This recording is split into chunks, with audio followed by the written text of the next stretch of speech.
हरे नमः.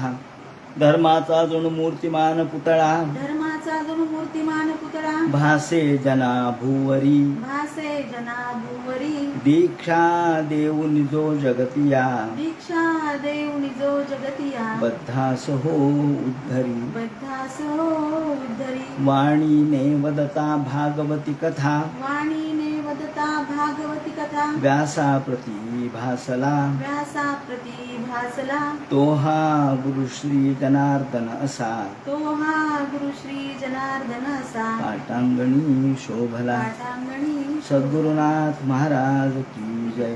हरे नमः. विष्णुवाच ततः परस्ताल लोकालोक नामाचलो लोकालोकयो अंतराले परितो उपक्षिप्ताः. भगवान वेदव्यास वर्णन करून सांगू लागले. शुकाचार्य राजा परीक्षितीला सांगतात आणि सूत शौनकादिकांचा संवाद हा प्रारंभापासून चाललेला आहे. या ठिकाणी या लोकालोक पर्वताचं वर्णन केलेलं आहे. लोकालोक नामाचलो, लोकालोक या नावाचा जो पर्वत आहे त्याला लोक आणि अलोक असं जे म्हणतात त्याचं कारण असं आहे की लोक म्हणजे ज्या ठिकाणी सूर्याचा प्रकाश पोहोचतो जिथपर्यंत, आणि आलोक म्हणजे जिथे सूर्याचा प्रकाशच पोहोचत नाही त्याला आलोक असं म्हटलेलं आहे. हे कुठे आहे तर यावन मानसोत्तर मेरवोंतरम तावती भूमी, ज्या ठिकाणी मानसोत्तर पर्वताच्या मानस सरोवराच्या पलीकडे जो उत्तर मानस आहे त्याच्या पलीकडे जी भूमी आहे ती अत्यंत सुवर्णमय अशा प्रकारची भूमी आहे. आणि या आरशाप्रमाणे, ज्याला आपण आज ग्लेझर असं म्हणू, सगळीकडे ग्लेझर आरशाप्रमाणे चमकणारी ही भूमी आहे. तेव्हा त्या पूर्ण परिसराचं वर्णन या ठिकाणी करण्यात आलेलं आहे. आणि हा जो लोकालोक पर्वत आहे त्या लोकालोक पर्वताच्या पलीकडे अंधारमय अशी स्थिती आहे. जेव्हा भगवान गोपालकृष्णाने अर्जुनाला बरोबर घेऊन त्या ब्राह्मणाचे पुत्र आणले असं दशमस्कंधात जे वर्णन आहे, तर ते पुत्र कुठून आणले तर ह्या लोकालोक पर्वताच्या ते पलीकडे गेलेले होते, आलोकाच्या ठिकाणी गेलेले होते. तिथे यस्मात सूर्यादीनां ध्रुवापवर्गाणाम ज्योतिर्गणानाम, ज्या ठिकाणी सूर्याचा प्रकाश तिथपर्यंत पोहोचतो. आणि त्यानंतर विद्वानांनी त्याचं प्रमाण लक्षण केलेलं आहे की हा सगळा भूगोलाचा विस्तार किती आहे तर 25 कोटी योजन. एक योजन म्हणजे 8 मैल, म्हणजे 200 कोटी मैल इतक्या या भूगोलाचा विस्तार आहे. त्याच्या उत्तर भागाला अर्थात या लोकालोक पर्वताचे विवरण या ठिकाणी केलेलं आहे. तो लोकालोक पर्वताच्या तिथे प्रत्यक्ष ब्रह्मदेव यांचं जे स्थान आहे ते या ठिकाणी आपल्याला दिसतं. त्यानंतर ज्या ठिकाणी ब्रह्मदेव आपल्या स्वतःच्या सर्व सामर्थ्यांशी विराजमान असतात. आकल्पमेवं वेशम गत एष भगवान आत्मयोग मायया विरचित विविध लोकयात्रा गोपित्यर्था. याप्रमाणे पुढे सूर्याचं स्थान या ठिकाणी सांगितलेलं आहे. अंड मध्यगत सूर्यो द्यावा भूम्यो यदंतरम सूर्योंडगोलयोर्मध्ये कोटिस्यो 25 ही. या ठिकाणी सूर्य हा सर्व जगाचा आत्मा आहे. वेदामध्ये वर्णन आहे की भगवान सूर्याने समग्र जगाला, प्राणीमात्राला अर्थात जीवन प्रदान केलेलं आहे. सूर्य आत्मा जगतस्तुचश्चा असं वर्णन वेदामध्ये आपल्याला दिसतं. तेव्हा हा जो अंडमध्यगत सूर्य कुठे आहे तर सगळ्या ब्रह्मांडाच्या मध्यभागी आहे. द्यावा भूम्योर यदंतरम, आणि सूर्याच्या मुळेच आपण द्यावा म्हणजे आकाश, अंतरिक्ष आणि भूमी असे विभागलेले 3 गोष्टी. आपण अंतरिक्ष म्हणजे आकाश म्हणतो, पण द्यावा वेगळं, अंतरिक्ष वेगळं आणि भूमी. सूर्यापासूनच, सूर्य हे या सगळ्या ब्रह्मांडाच्या मध्यभागी असल्यामुळं सूर्यापासूनच ही दिशा पक्क्या झालेल्या आहेत. जसं आपण एखाद्या जमिनीचं मोजमाप करायचं असलं म्हणजे एखादी पक्की खूण ठेवतो आणि त्यातून मग जमिनीचं मोजमाप करतो. जसं एखाद्या घराचं मोजमाप करायचं आहे तर कुठंतरी केंद्र धरावं लागेल, सेंटर धरावं लागेल. तर हे सेंटर किंवा केंद्र काय की ज्या मध्यापासून पुढे इतकी लांबी रुंदी आपल्याला एखाद्या प्लॉटची करायची आहे तर मध्यभाग आपल्याला धरावा लागेल, त्याचा सेंटर काढावा लागेल. हा जसा सेंटर किंवा मध्यभाग, केंद्रवर्ती भाग, केंद्रबिंदू जसा आपण काढतो त्याप्रमाणे हा केंद्रबिंदू कोणता आहे तर सूर्य हा केंद्रबिंदू आहे. आणि सूर्य हा केंद्रबिंदू असल्यामुळं त्याच्यापासूनच पुढे द्यावा, पृथ्वी, अंतरिक्ष, स्वर्ग, नरक हे सगळं विभागलेलं आहे. म्हणजे तिथून हे अंतर त्यांनी मोजलंय. सूर्यापासून नरक किती लांब आहे, सूर्यापासून स्वर्ग किती लांब आहे, सूर्यापासून अंतरिक्ष कुठे आहे, सूर्यापासून पृथ्वीचं अंतर किती आहे. तेव्हा सूर्य हा मध्यवर्ती धरलाय, केंद्रवर्ती धरलाय. म्हणजे प्राचीन काळामध्ये ज्या भागवताच्या निमित्तानं आपल्याला विज्ञानाचं दर्शन त्या ठिकाणी पाहायला मिळतं. विज्ञान भागवतामधलं जर पाहायचं झालं तर आपल्याला या पंचमस्कंधामध्ये पाहता येईल. कारण इथे त्यांनी बारीक सारीक विवरण केलेलं आहे आणि सूर्याच्या अपेक्षेने संपूर्ण या दिशा निश्चित केलेल्या आहेत. अहो सूर्यच नसेल तर तुम्हाला दिशा सांगता येणार नाही. पूर्व, पश्चिम, दक्षिण, उत्तर कशाच्या अनुषंगाने सांगणार. तेव्हा सूर्य हा गृहीत धरून, सूर्याचा मध्यवर्त भाग गृहीत धरून, केंद्रवर्ती भाग गृहीत धरून त्यांनी हे विवरण केलेलं आहे. सांगायचं तात्पर्य असं की विज्ञान, भागवतामधलं विज्ञान हे अत्यंत श्रेष्ठ दर्जाचं आहे. आणि भागवतातल्या विज्ञानाच्या अनुषंगाने भागवतामध्ये विज्ञानाची जी मांडणी केलेली आहे ती वैज्ञानिक अशा प्रकारच्या भूमिकेतून ही कशी केली आहे त्याचं जर विवरण केलं तर आपल्याला असं दिसेल की भारतीय विज्ञान यामध्ये आपल्याला दिसतं. भारतामध्ये प्राचीन काळामधले ऋषीमुनी हे त्रिकालदर्शी होते. जसं आपण तृतीय स्कंधात बघितलं, जीवाची उत्पत्ती त्या ठिकाणी सांगितली कपिल मुनींनी, कशी होते, उदरामध्ये कशी होते, त्याची वाढ कशी होते. त्यानंतर पुढे त्यांनी हे विवरण केलंय, त्यांचा मृत्यू कसा होतो हेही सांगितलंय. त्या ठिकाणी भौतिकशास्त्राच्या दृष्टीने विचार केला तर देवहूती आणि कर्दमाचा विचार केलेला आहे. विमान कसं होतं याचे विवरण केलेलं आहे. आणि या पंचमस्कंधामध्ये तर सूर्येण ही विभज्यन्ते दिशा खम द्योर्मही भेदा.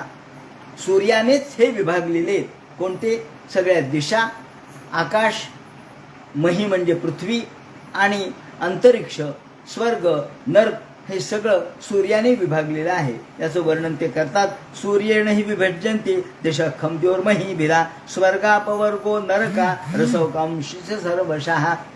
रसवकांशीच अर्थात हे सगळे रसातल, अतल, वितल, सुतल, महातल, रसातल, पाताल हे जे सगळे आपण बिलस्वर्ग म्हणतो ते सगळे सूर्यानेच विभागलेले आहेत. म्हणजे सूर्य हा मध्यवर्ती आहे संपूर्ण ब्रह्मांडाचं सगळं अंतर किती त्यांनी सांगितलंय तर 25 कोटी योजन म्हणजे 200 कोटी मैल हा सगळा ब्रह्मांडाचा विस्तार आहे.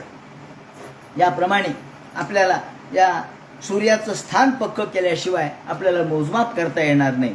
म्हणून सूर्याने दिशा, पृथ्वी, आकाश, दिव, अंतरिक्ष, त्याचप्रमाणे स्वर्ग, नरक आणि बिलस्वर्ग याप्रमाणे अंड मध्यगत सूर्य ह्या सगळ्याच्या मध्ये संपूर्ण तारा, नक्षत्र, ग्रह याच्या मध्यवर्ती आहे. आणि या दृष्टीने पृथ्वी फिरते याचं ज्ञान त्या काळामध्ये होतं. हे 5000 वर्षापूर्वीचं हे ज्ञान आपल्याला त्याही काळामध्ये होतं पण आपल्याला त्याची जाणीव होत नाही. याप्रमाणे ते म्हणतात की सूर्याच्या मध्यभागी सगळ्या तारका आहेत. असं विवरण आपल्याला यथा मेढीस्तंभ आक्रमण पशवाहा या संबंधीचं विवरण पुढे आपण करणारच आहोत. या दृष्टीने सूर्य, पृथ्वी यांचं अंतर काय, त्याचप्रमाणे पृथ्वीची गती काय, या प्राचीन असणाऱ्या भारतीय शास्त्रामध्ये आपल्याला पृथ्वीची गती सांगितलेली आहे. पृथ्वीचा व्यास किती आहे, पृथ्वीचा व्यास म्हणजे पृथ्वीचं मोजमाप कुणी केलं, कसं केलं, ज्ञानी माणसांनी केलं, शास्त्रज्ञांनी केलं. आपल्याकडे त्यांनी पृथ्वीचं मोजमाप केलं. त्यांनी असं म्हटलंय आर्यभटीमध्ये, इमलेती पंचाशदुत्तरम सहस्रम.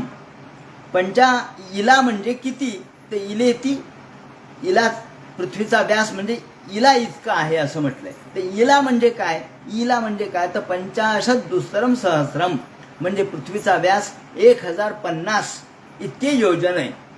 एक योजन म्हणजे नव्या भाषेत 12 किलोमीटर, अंदाजे 12 किलोमीटर म्हणजे एक योजन.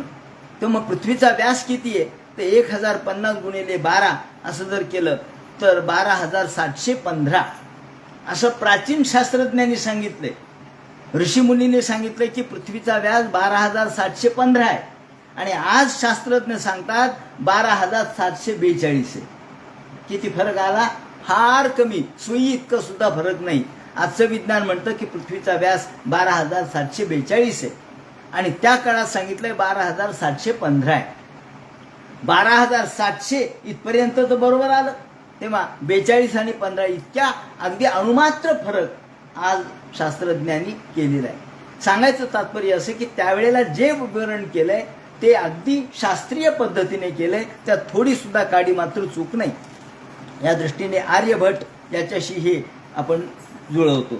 सूर्य हा पृथ्वी मध्यभागी आहे का सूर्य मध्यभागी आहे, यावर विवेचन कोपर्निकस असो किंवा गॅलिलिओ असो यांनी पृथ्वी नव्हे तर सूर्य मध्यावर आहे असं म्हटलं आणि त्या शास्त्रज्ञांचा त्या देशातल्या लोकांनी खून केला, हे खोटं बोलतात म्हणून.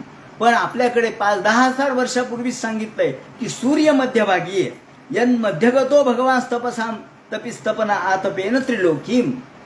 या शब्दामध्ये भागवतकारांनी सांगितलं की सूर्य या सगळ्या विश्वाच्या ब्रह्मांडाच्या मध्यभागी आहे. पृथ्वी मध्यभागी नाहीये, सूर्य मध्यभागी आहे. तेव्हा या ज्योतिर्गणाच्या मध्यभागी सूर्य आहे आणि तो या ठिकाणी आपल्या सर्वांना तापन आपलं करतो. त्याचप्रमाणे आपल्याला सूर्य फिरल्यासारखा वाटतो. आपल्याला वाटतं सूर्य उगवला, सूर्य मावळला. आता ही आपली दैनंदिन भाषा आहे, व्यावहारिक भाषा आहे. खरी आहे का हो, नाही, खरी नाही. का, सूर्य उगवतही नाही आणि मावळतही नाही.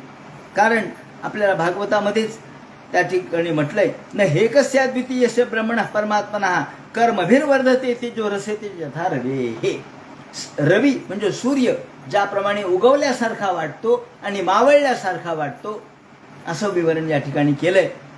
ज्ञानेश्वर माऊलींनी सुद्धा ज्ञानेश्वरीमध्ये म्हटलंय आणि उदयास्ताचैने प्रमाणे न चालता सूर्याचे चालणे. स्पष्ट शब्दात म्हटलंय की उदयास्ताचैने प्रमाणे. सूर्य आपण उदय पावला आणि अस्त पावला असं म्हणतो, पण न चलता सूर्याचे चालणे. सूर्य मात्र चालत नाही, आपण तसा आरोप करतो. तैसे नैष्कर्म्यत्म जाणे कर्मची असता असं त्यांनी 4थ्या अध्यायामध्ये म्हटलंय. त्याप्रमाणे या ठिकाणी सूर्य हा अर्थात फिरत नाही, परंतु आपल्याला तो फिरल्यासारखा वाटतो असं विवरण या ठिकाणी केलेलं आहे. मग पृथ्वीची गती किती आहे, पृथ्वीचं फिरण्याची गती आर्यभट्टी यांनी सांगितली की प्राणयनेती कलाम भूहू. आजचा हा सगळा विज्ञानाचाच विषय आहे. विज्ञान कसं आहे आपल्यामध्ये, प्राणयनेती कलाम भूहू याचा अर्थ असा की एक श्वास घ्यायला आपल्याला जो वेळ लागतो तेवढ्यामध्ये पृथ्वीचा एक कोन, एक कला एवढ्यामध्ये जातो. आपल्याला श्वास घ्यायला जेवढा वेळ लागतो, 1 मिनिटामध्ये आपण 4 वेळेला श्वास घेतो, तर 1 मिनिट 1 अंश म्हणजे 60 कला किंवा 60 मिनिटं. तेव्हा एक श्वास घ्यायला लागणाऱ्या वेळेत पृथ्वीच्या फिरण्याचा एक कोन, एक कला एवढा असतो असं त्यांनी म्हटलंय. मग पृथ्वीचा वेग किती आहे, त्यांनी म्हणतात पृथ्वीचा स्वतःभोवती फिरण्याचा वेग 24 तासामध्ये 360 अंश, म्हणजे पूर्ण स्वतःभोवती फिरते 360 अंशामध्ये 24 तासात.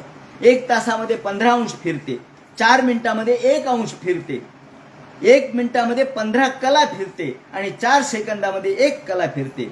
मनुष्य 1 मिनिटामध्ये 15 श्वास घेतो, म्हणजे 4 सेकंदामध्ये 1 श्वास होतो. याचा अर्थ एक श्वास घ्यायला लागणाऱ्या वेळेत पृथ्वीच्या फिरण्याचा कोन हा 1 कलाचा म्हणजे मिनिटाचा असतो. याचा अर्थ पृथ्वी फिरते, तिचा वेग किती आहे हे भारतीयांना पक्क माहीत होतं. पण आपण म्हणतो की आम्हाला सगळं इंग्रजीतून कळालं. इंग्रजीतून नाही, आम्ही आमच्या संस्कृतकडे लक्ष दिलं नाही, आमच्या भारतीय तत्वज्ञानाकडे लक्ष दिलं नाही. याप्रमाणे त्यांनी ग्रहांच्या गती सांगितल्यात. त्यानंतर सूर्य कसा फिरतो, का फिरतो, फिरल्यासारखा का वाटतो, त्याचं विवरण त्यांनी केलेलं आहे. पृथ्वीच्या अपेक्षेने सूर्य फिरत नाही, पण सूर्य फिरतो तो 3 पद्धतीने. तो आपल्याला उदयास्ताची प्रमाणे म्हणजे उगवतो आणि मावळतो असं नाही. तो स्वतःभोवती फिरतो, तो आकाशगंगेभोवती फिरतो आणि ध्रुव ताऱ्याभोवती फिरतो. 3 सूर्याच्या गती आहेत. याप्रमाणे त्यांनी विवरण केलेलं आहे. आणि सूर्याच्या उदयास्ताची संदर्भात ते पुढे म्हणतात, सूर्याचा उदय आणि सूर्याचा अस्त. सूर्य हा खरं म्हणजे जिथे तिथंच आहे.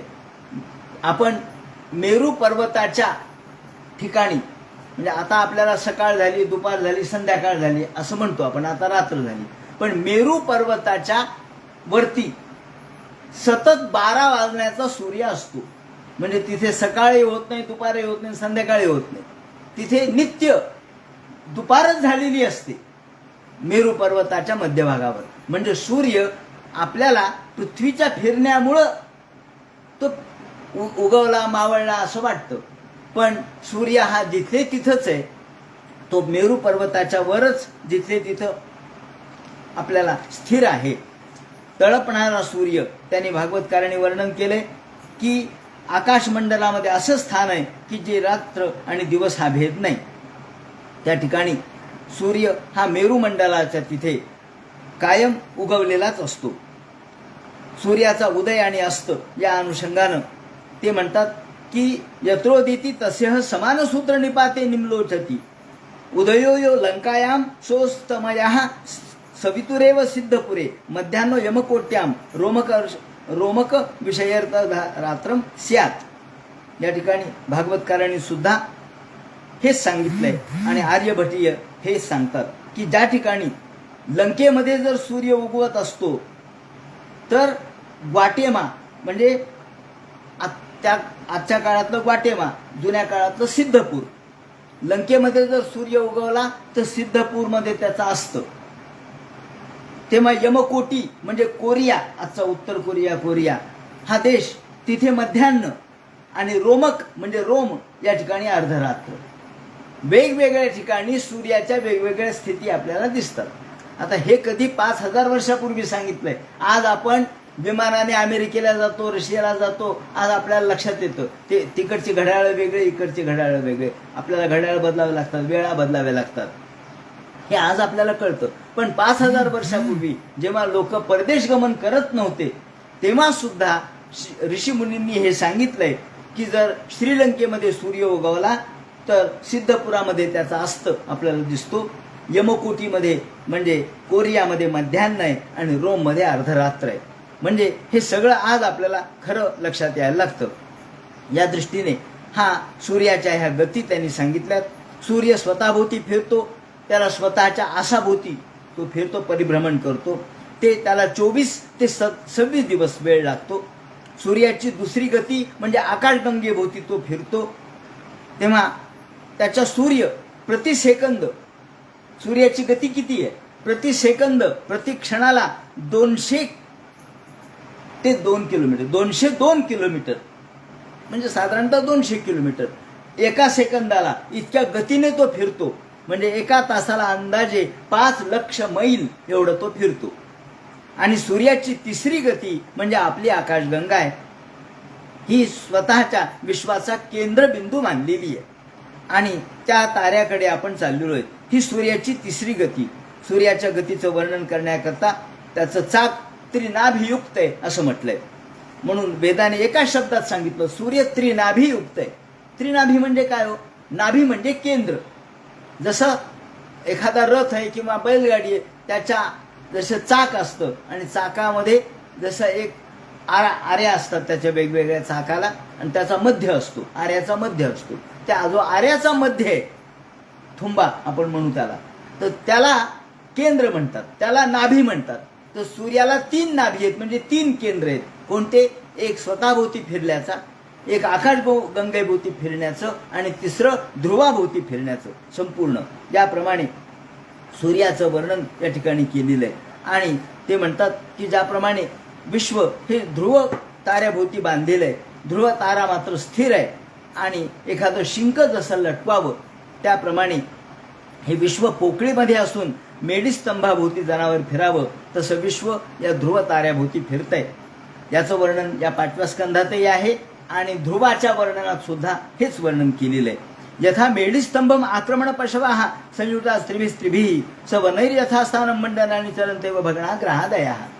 या ठिकाणी ते म्हणतात तसं चतुर्थ स्कंधात ध्रुवाच्या चरित्रात सुद्धा हेच सांगितलं. ध्रुवाला हे स्थान दिलं.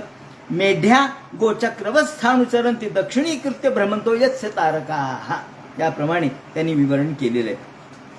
तसंच ते म्हणतात त्या सूर्याचं जे विवरण या ठिकाणी केलंय ते करत असताना आपल्याला सूर्य एवढा फिरतो किंवा पृथ्वी फिरते, पण आपल्याला का वाटत नाही की पृथ्वी फिरते?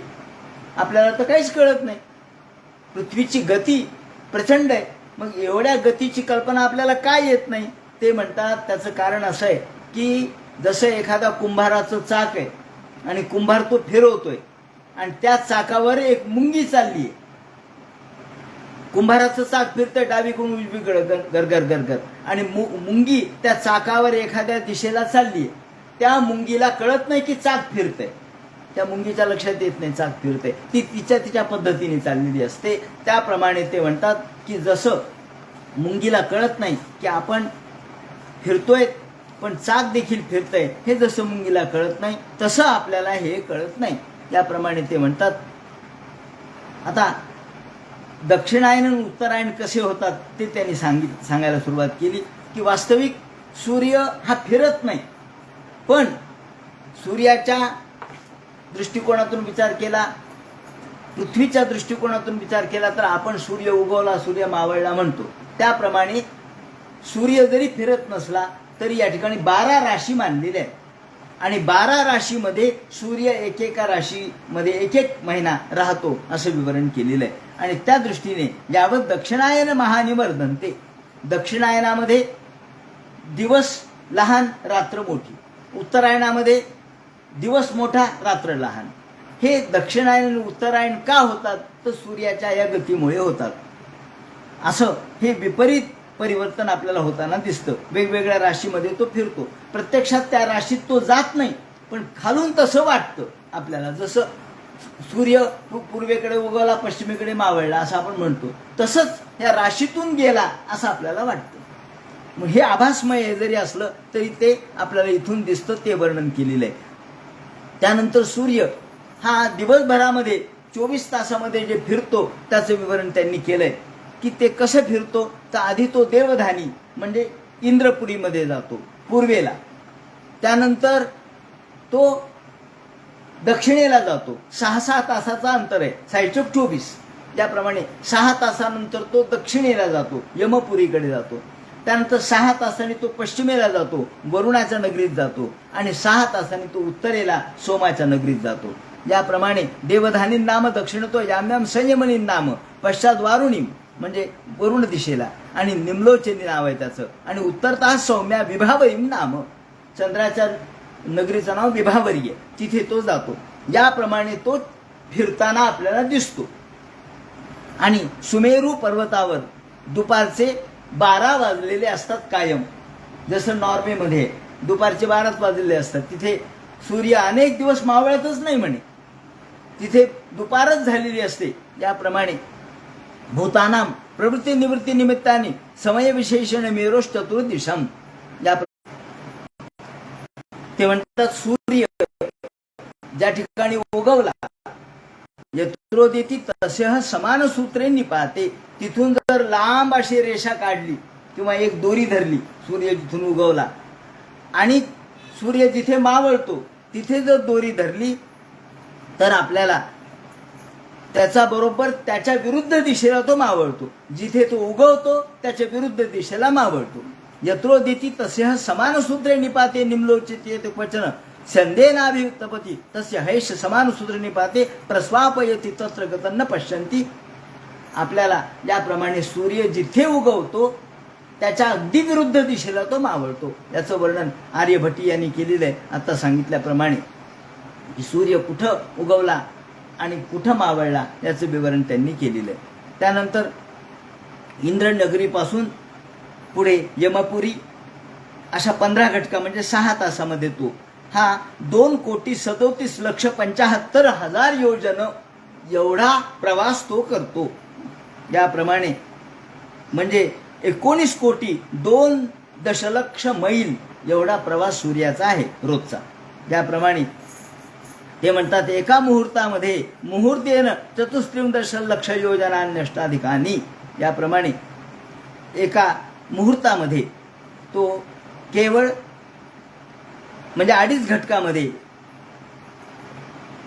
एक सूर्याचा जो रथ आहे तो 34,08,000 योजन इतका लांब चालतो एका मुहूर्तामध्ये, 2.5 घटकामध्ये, 1 तासामध्ये. याप्रमाणे ते विवरण त्यांनी केलेलं आहे.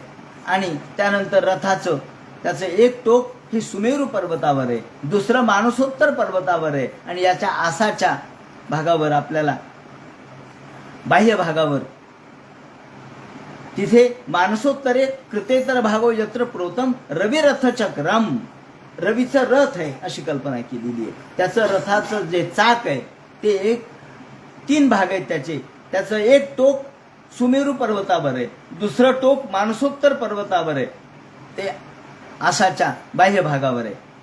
आणि तैल यंत्र चक्रवत भ्रमत भ्रम मानसोत्तर गिरो परिभ्रमती. ते म्हणतात तैल यंत्र चक्रवत, ज्याप्रमाणे तैल यंत्र असावं, जसं फिरत राहावं, गरगर गरगर गरगर फिरत राहावं, किंवा एखाद्या घाण्याचा बैल जसा गरगर गरगर फिरत राहावा, त्याप्रमाणे हे एका कुठेतरी मेढीला बांधल्याप्रमाणे. कोणती मेढ आहे होय? ही कोणती मेढ आहे? ही ध्रुव तारेची मेढ आहे. ध्रुव ताऱ्याला हे सगळे बांधलेले आहेत, त्यामुळे ते खाली कोणीच पडत नाही. आपण खाली का पडत नाही म्हणे, पृथ्वी खाली का कोसळत नाही? ते म्हणतात नाही, वायूचा वेग एवढा आहे की या वायूच्या वेगामुळं कोणतेही ग्रह एकमेकावर आदळत नाहीत, एकमेकांच्या खाली पडत नाहीत. आणि वायूच्या वेगामुळं प्रत्येकाच्या गुरुत्वाकर्षण शक्तीचा भाग आहे, ज्यालाच आपण शेष नारायण म्हणतो. शेषाच्या डोक्यावर पृथ्वी म्हणतात, त्याचं कारण हे. शेष म्हणजे काय? शेष म्हणजे ही शक्ती आहे भगवंताची. कोणती? शिल्लक राहिलेली शक्ती. जी शिल्लक राहिलेली शक्ती आहे देवाची, त्या शक्तीच्या आधारावर हे सगळं चाललेलं आहे. आणि त्या रथाच्या पुढे रथ निडस्तू 36 लक्ष योजनात उत्तरीय भागा. रथाचं जो बसण्याचं स्थान आहे त्याच्या 36 लाख योजन लांब आणि 9 लाख योजन असं रुंद असा हा त्याचा जू आहे, जू भगवंताचा रविरथाचा. आणि त्याच्यामध्ये अरुण नावाचा त्याचा सारथी आहे, तो सूर्याकडे तोंड करून बसलेला आहे, सूर्याकडे तोंड करून बसलेला आहे. त्या आणि सूर्याच्या समोर त्याच्याकडे तोंड करून हा अरुण नावाचा सारथी सारथ्य करतोय. त्याच्या समोर, सूर्याच्या समोर 60,000 वालखिल्ल्यादी ऋषी भगवंताची स्तुती करीत चाललेले आहेत, स्वस्ती वाचन मंत्र म्हणत चाललेले आहेत. 60 सहस्राणी पुरता सूर्यम सूक्ता वा काय नियुक्ता संस्तुवंती. याप्रमाणे ते म्हणतात असा हा सूर्य. आणि त्याचं विवरण या ठिकाणी मी केलं. भगवान सूर्यमंडल किती आहे तर 9,51,00,000 योजन लांब. आता आपण भारतीयांनी सूर्याचा अभ्यास करण्यासाठी यान पाठवलेलं आहे. ते सूर्याच्या इतक्या जवळ जाणार नाही, ते सूर्य त्यापासून फार दूर आहे, परंतु निदान सूर्याच्या टप्प्याच्या जवळ जाऊन अभ्यास करणार आहे. काय अभ्यास करतील, परंतु त्याच्याही आधी आपल्याकडे सूर्य आणि सूर्याचा भूमंडल म्हणजे सूर्याचं सौरमंडल ज्याला आज आपण म्हणतो, सूर्याची क्षमता जिथपर्यंत आहे त्याला सौरमंडल म्हणतात. त्याची सुद्धा क्षमता किती आहे तर 9,51,00,000 योजन इतकी लांब आहे. किंवा तितक्या लांब दुरून आपल्याला अभ्यास करावा लागेल, नाही तर आपण जळून जाऊ. याप्रमाणे राजोवाच. तेव्हा या ठिकाणी राजाने प्रश्न उपस्थित केला, महाराज तुम्ही मला सांगितलं की सूर्य हा या ठिकाणी वेगवेगळ्या राशीतून फिरतो आणि मेरू आणि ध्रुव याच्या दक्षिणी कृत्य करून त्याला तो चालतो, परंतु त्यांची गती दक्षिणावर्त होत नाही. हे कसं काय ते आम्हाला सांगा. मग सूर्य फिरताना आपल्याला दिसतो तो दक्षिणी कृत्य म्हणून प्रदक्षिणा भागाप्रमाणे फिरताना दिसतो, प्रदक्षिणा करतो, पण तो अप्रदक्षिणा मार्गाप्रमाणे गेल्यासारखा वाटतो. हे कारण काय याचं हे सांगा. ते म्हणतात यथा कुलाल चक्रेण भ्रमता स भ्रमताम तदाश्रयाणाम पिपीलिकादीनाम गतिरन्यैव प्रदेशांतरे. या ठिकाणी वर्णन केलंय की ज्याप्रमाणे एखादं कुंभाराचं चाक गरगर गरगर फिरत असताना, गतिमानपणाने फिरत असताना त्यावर एखादी मुंगी जर चालली, ती जर विरुद्ध बाजूने जरी चालली त्यांच्या त्या चाकावर, तर तरी सुद्धा तिला त्या गतीचं ज्ञान होऊ शकत नाही. आपल्याला वेगवेगळ्या ठिकाणी ती जाताना दिसते, ती वेगवेगळ्या ठिकाणाहून जाताना दिसते. तसा सूर्य वेगवेगळ्या नक्षत्रावरून जाताना आपल्याला दिसतो. वास्तविक सूर्य या नक्षत्रावरून जात नाही, याप्रमाणे ते म्हणतात. आणि त्यामुळंच 6 ऋतू होतात. हे 6 ऋतू कशामुळे होतात? या वेगवेगळ्या नक्षत्रावरून गेल्यामुळंच 6 ऋतू होतात. हे वसंत, ग्रीष्म, हेमंत, वर्षा, हे जे ऋतू आहेत ते यातून होतात. आणि या दृष्टीने सूर्य ज्या वेळेला वर्णाश्रम धर्माचं अनुसरण करणारे सूर्याची प्रार्थना करतात आणि भगवान सूर्य हा सगळ्या जगाचा आत्मा आहे म्हणून त्याची श्रद्धापूर्वक आपण त्याला अर्घ्य देतो. श्रेय समधिगमच्छन्ति सूर्य आत्मा जगतस्तुष्टा. याप्रमाणे स एषा आत्मा लोकानां द्यावा पृथ्वीयोंतरे नभोवलय सकाल चक्रकतो द्वादश मासान् भुंक्ते. 12 महिन्याचा एक काळ म्हणजे 1 वर्ष, ज्याप्रमाणे आपण ते वेगवेगळ्या राशीनुसार सूर्याचं विवरण आपण करतो. त्यामध्ये 2 पक्ष होतात, एक शुक्ल पक्ष आणि एक कृष्ण पक्ष. त्यामध्ये पितर हे रात्री त्यांचा दिवस होतो, पितरांचा म्हणजे कृष्ण पक्षामध्ये त्यांचा दिवस होतो. म्हणून आता कृष्ण पक्ष चाललाय तर पितरांचा दिवस आहे. याप्रमाणे पितरांच्या दृष्टीने 1 महिना म्हणजे 1 दिवस. पितरांच्या दृष्टीने विचार केला तरी त्यांचा आपला 1 महिना म्हणजे त्यांचा 1 दिवस. या दृष्टीने 2 पक्ष म्हणजे दिवस आणि रात्र. तर शुक्ल पक्ष म्हणजे त्यांची रात्र असते आणि कृष्ण पक्ष म्हणजे त्यांचा दिवस असतो. म्हणून आता भाद्रपद कृष्ण चालू आहे ना, म्हणून त्यांचा दिवस सुरू झाला, म्हणून आपण हे श्राद्ध पक्ष करतो. तेव्हा हे सगळे इतकं सूक्ष्म शास्त्र आहे. उपदिशंती यावताम षष्टमंशम भुंजित सवय. याप्रमाणे आता चंद्राची गणना त्यांनी करायला सुरुवात केली. चंद्र हा याच्यावरती सूर्याच्या या किरणाच्या वरती चालतो आणि सूर्य आणि चंद्र यामध्ये 12-12 दिवसाचं अंतर पडत जातं. आणि म्हणून मग जो अधिक मास येतो तो यामुळे येतो. तो 33 या दिवसांचा फरक 3 वर्षामध्ये पडतो आणि म्हणून हा अधिक मास येतो. याप्रमाणे अथच यावतार्धेन नभो मिथ्याम प्रचरती. दक्षिणायन उत्तरायण होतात, 3 गती होतात. संवत्सर, परिवत्सर, इडावत्सर, अनुवत्सर आणि वत्सर. अशा पद्धतीने वेगवेगळ्या काळाच्या नुसार ही गती आपल्याला त्यांनी सांगितलेली आहे. त्यानंतर चंद्र हा किती गतीने कशा पद्धतीने चालतो त्याचं विवरण त्यांनी केलेलं आहे. आणि हा 2.5 दिवसामध्ये 1 नक्षत्र, 1 रास ज्याप्रमाणे चंद्र भोगतो. एकेका राशीला 2.5 दिवस. म्हणजे आता कन्या राशी आहे तर जी काही रास असेल ती 2.5 दिवस चंद्र या राशीमध्ये राहतो, 2.5 दिवस पुढच्या राशीमध्ये, असा फरक होत जातो. याप्रमाणे चंद्राची गती त्यांनी सांगितली. आणि चंद्राची गती, सूर्याची गती, पृथ्वीचा वेग हे सांगताना चंद्र हा या सूर्यकिरणाच्या वरती 2 लक्ष योजन सूर्याच्या वरती चंद्र अतिजलद गतीने चालणार आहे. आणि तो ज्याप्रमाणे एका राशी 2-2.25 नक्षत्रामध्ये तो 15 दिवसांनी होणारा भोग एकाच दिवसात भोगतो. शुक्ल पक्ष आणि चंद्र पक्ष, कृष्ण पक्ष त्यामध्ये होतात.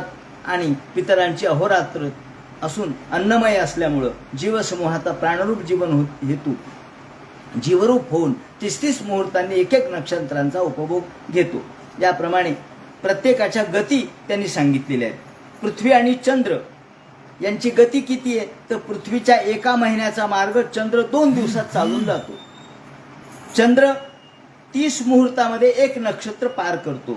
बुध आणि शुक्र ही बुधाची गती ती शुक्राची गती मानली आहे.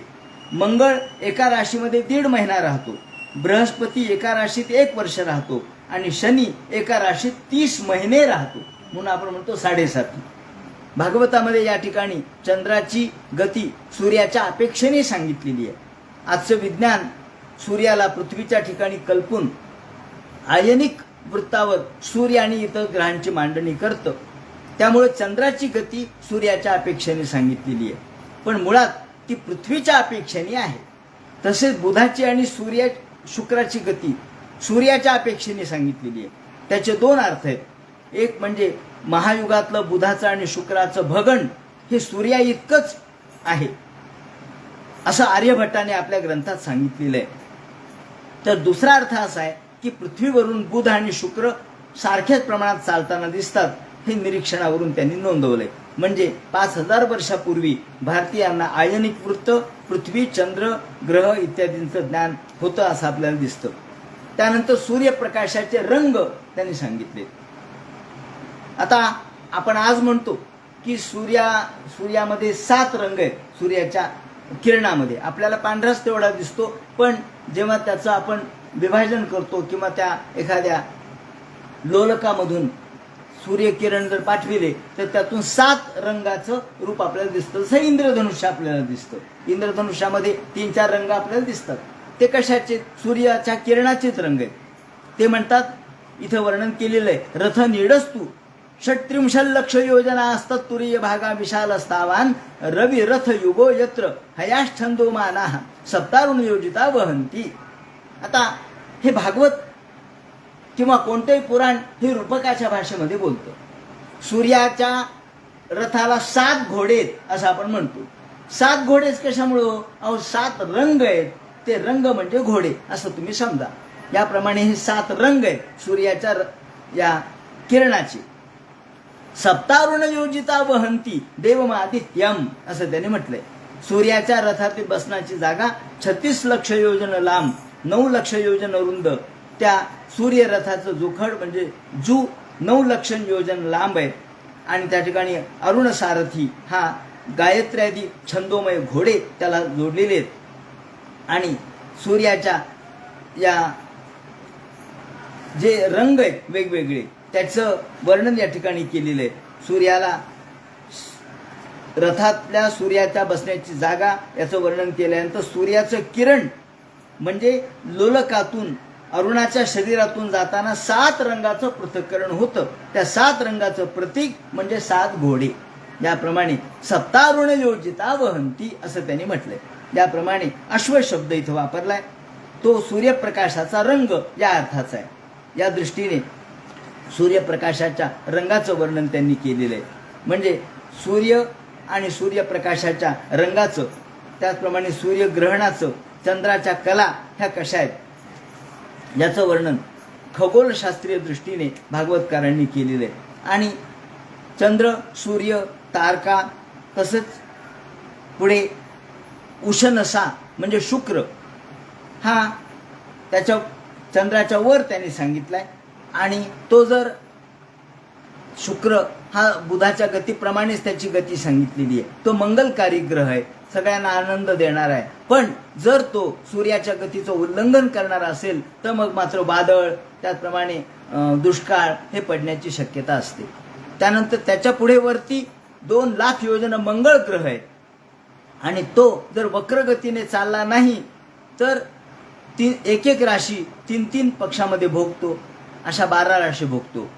हा अशुभ ग्रह आहे, कदाचित तो अमंगलकारक सुद्धा आहे. त्यानंतर त्याच्यावरती 2 लाख योजन भगवान बृहस्पती म्हणजे गुरु आहे. तो वक्रगतीने नाही चालला तर ब्राह्मणाला शुभदायक आहे. एरवी तो ब्राह्मणाला शुभदायक आहे, वक्रगतीने चालला तर नाही. त्यानंतर बृहस्पतीच्या पुढे 2 लाख योजन शनैश्चर आहे. तो 30 महिन्याला एक राशी भोगतो. त्याप्रमाणे त्याच्या पूर्तीवरती 11 लाख योजन कश्यपादी सप्तर्षी ऋषी आहेत. आता म्हणजे शनीच्याही पुढे वरती सप्तर्षी आहेत. आणि त्याच्याही पुढे ते म्हणतात ध्रुव, हे सगळे ध्रुवाला प्रदक्षिणा घालतात. आणि त्याच्याही पुढे ध्रुव हा कश्यपेन धर्मेण समकालयुग्मे सह बहुमान दक्षिणता क्रियमान हा ध्रुवतारा आहे. म्हणजे ध्रुवतारा सगळ्या विश्वाच्या उच्चस्थानी आहे. यथा मेढीस्तंभ आक्रमण पशवा, ज्याप्रमाणे एखाद्या मेढीला, स्तंभाला एखादा पशु बांधावा आणि तो जसा गरगर फिरावा, त्याप्रमाणे हे सगळं विश्व या मेढीस्तंभाभोवती म्हणजे ध्रुव ताऱ्याभोवती फिरतंय. किंवा एखादं आपण शिंक लटकवावं त्याप्रमाणे हे सगळं आकाशामध्ये लटकलेलं आहे. योजिता ध्रुवमाला मेवालंब्य वायू नोर्दीयमाना आकल्पांत परिचक्रमंती आकल्पांत. अगदी कल्पापर्यंत म्हणजे या युगाचा अंत होईपर्यंत किंवा कल्पाचा अंत होईपर्यंत हे फिरत राहतं. परिचक्रमंती नभस यथा मेघा, हा जसा आकाशामध्ये मेघ फिरतात त्याप्रमाणे, परंतु खाली पडत नाही. गुरुत्वाकर्षणामुळं निर्मितगतयो भुवी न पतंती. आणि मग या ठिकाणी भगवंताच्या कुंडलीभूत देहस्य हे शिशुमार चक्राचं वर्णन केलेलं आहे. ते म्हणतात हा कुंडलीप्रमाणे हा देह आहे. शिशुमार चक्र कसं आहे तर कुंडलीप्रमाणे. कुंडली म्हणजे जसं आपण एखादं कुंडल असावं कानातलं त्याला कुंडली म्हणतात. त्या कुंडलीप्रमाणे हे शिशुमार चक्राचं वर्णन ते करतात. आणि या शिशुमार चक्रामध्ये कोणकोणते कोण ग्रह कुठे कुठे आहेत त्याचं वर्णन इथं केलेलं आहे. की हा भगवंताचा शिशुमार नाम दक्षिणावर्त कुंडलाकार देह, खाली डोकं आणि वर पाय, वर पुच्छ करून लांबच लांब पसरलेला आहे. त्याच्या पुच्छाग्राच्या ठिकाणी ध्रुवाची कल्पना केली. या कुंडलीभूत देह जो आहे तो त्याच्या पुच्छाच्या ठिकाणी शेपटीच्या ठिकाणी सगळ्यात उंच ध्रुव आहे. त्यानंतर पुच्छाग्राच्या अधोभागी प्रजापती आहे, मग इंद्र आहे, मग धर्म आहे, पुच्छाच्या मूळ भागी धाता आणि विधाता आहेत, कमरेच्या ठिकाणी सप्तर्षी आहेत. कुंडलाकार स्थितीनं मगराच्या डाव्या बाजूला जे अवयव आहेत वेगवेगळे त्या ठिकाणी दक्षिणावर्त कुंडलाकार शरीराच्या शिशुमाराच्या उजव्या बाजूला अभिजित पासून पुनर्वसू नक्षत्रापर्यंत हे 27 नक्षत्र आहेत. 14 उत्तरायण नक्षत्र कल्पलेली आहेत. डाव्या बाजूला पुष्यापासून उत्तरायणापर्यंत 14 अशी दक्षिणायन नक्षत्र. म्हणजे एक उत्तरायणातले नक्षत्र आणि दक्षिणायनातले नक्षत्र हे बरगडीच्या ठिकाणी आहेत. त्यानंतर त्याचा पृष्ठभाग हा अजवीथी म्हणजे दक्षिण मार्ग आहे. 3 नक्षत्र मूळ, पूर्वाषाढा आणि उत्तरा ही उदराच्या ठिकाणी आहेत. अशी ही आकाशगंगा आहे. हे राजा पुनर्वसू आणि पुष्य ही 2 नक्षत्र अनुक्रमाने शिशुमाराच्या डाव्या आणि उजव्या कटिप्रदेशी आहे. आर्द्रा आश्लेषा ही उजव्या आणि डाव्या पाठीमागच्या पायावर आहे. अभिजित आणि उत्तराषाढा ही उजव्या आणि डाव्या नाकपुड्यांवर आहे. श्रवण आणि पूर्वाषाढा ही उजव्या आणि डाव्या डोळ्यांवर आहे. धनिष्ठा आणि मूळ ही उजव्या आणि डाव्या कानांवर आहे. आणि मघाधिक 8 दक्षिणायन नक्षत्र डाव्या बाजूच्या बरगड्यांवर उलटपणाने योजलेली आहेत. शततारक आणि ज्येष्ठा ही उत्तर दक्षिणायतला राहिलेली नक्षत्रे त्याच्या उजव्या आणि डाव्या मांडीवर आहेत. याप्रमाणे या शिशुमाराच्या वरच्या हनुवटीवर अगस्ती आहेत, खालच्या हनुवटीवर नक्षत्ररूपी यम आहे, मुखाच्या ठिकाणी मंगळ आहे, उपस्थाच्या ठिकाणी शनी आहे, कोळ्यावर बृहस्पती आहे, वक्षस्थळावर सूर्य आहे, हृदयाच्या ठिकाणी नारायण आहे, मनामध्ये चंद्र आहे, नाभीवर शुक्र आहे, स्तनावर अश्विनी कुमार आहेत, प्राण आणि अपान या दोहोच्या ठिकाणी बुध आहे, गळ्यामध्ये राहू आहे आणि सर्व अवयवाच्या ठिकाणी केतू आहे, सर्व रोमावर तारांगण आहे. असा आकाशमंडलाचा हा नकाशा, हा जो वर्णन या ठिकाणी केलेलं आहे हे सगळं शिशुमार चक्राचं वर्णन म्हणजे आकाशाचा नकाशा आहे. नकाशा फोटो, आकाशाचा फोटो आहे. तो आज आपण बघू शकत नाही साध्या डोळ्यांनी, पण आपल्याला दुर्बिणीने हे दिसू शकतं. तेव्हा या आकाशमंडलाचा नकाशा या ठिकाणी आजच्या शास्त्रीय दृष्टीने सुद्धा सिद्ध झालेला आहे. आज जर शास्त्रीय दृष्टिकोनातून जेव्हा शास्त्रज्ञ याचा विचार करतात तेव्हा सुद्धा त्यांनी हाच नकाशा काढलेला आहे आणि त्या पद्धतीने या शिशुमार चक्राचे विवरण त्यांनी केलेले आहे. याप्रमाणे या शिशुमार चक्राचं वर्णन केलं. त्यानंतर नमस्यते स्मरतो वा त्रिकालम नश्यते तत्कालम आजुपाशम पापम याप्रमाणे त्यांनी शेवटी असा श्लोक दिलेला आहे की आपण या ग्रह नक्षत्र तारा भगण भूगोल याचं चिंतन जरी केलं, ग्रहरक्ष तारामयमाधिदैविकम अधिदैविकम हे भगवंताचं अधिदैविक स्वरूप आहे म्हणजे भौतिक स्वरूप आहे. पापाहम मंत्रकृताम त्रिकालम हे पाप नष्ट करणार आहे. कशामुळं तर यातूनच भगवंताचं विराट दर्शन आपल्याला घडतं की भगवंतानी हे कसं निर्माण केलंय, कुठं कुठं निर्माण केलंय. केवळ आपण एकटेच या जगामध्ये जीव नाहीत आपण एकटेच या ठिकाणी पृथ्वी नाही, अशा हजारो ब्रह्मांड भगवंताच्या रोमारोमात आहे. नमस्यत स्मरतो वा त्रिकालम नश्येत तत्काल महाशु पापम, आणि तत्काळ पाप नष्ट करणारं हे या ठिकाणी भूगोलाचं वर्णन आहे. आता त्यानंतर राहूची स्थिती सांगतील. त्यानंतर अतल वितल सुतल तलातल महातल या बिलस्वर्गाचं वर्णन या ठिकाणी विचारलेलं आहे. आणि शुकाचार्य हे बिलस्वर्गाचं जे वर्णन करतील तो सगळा मग उद्याच्या चिंतनामध्ये सांगण्यात येईल. हरे नमः.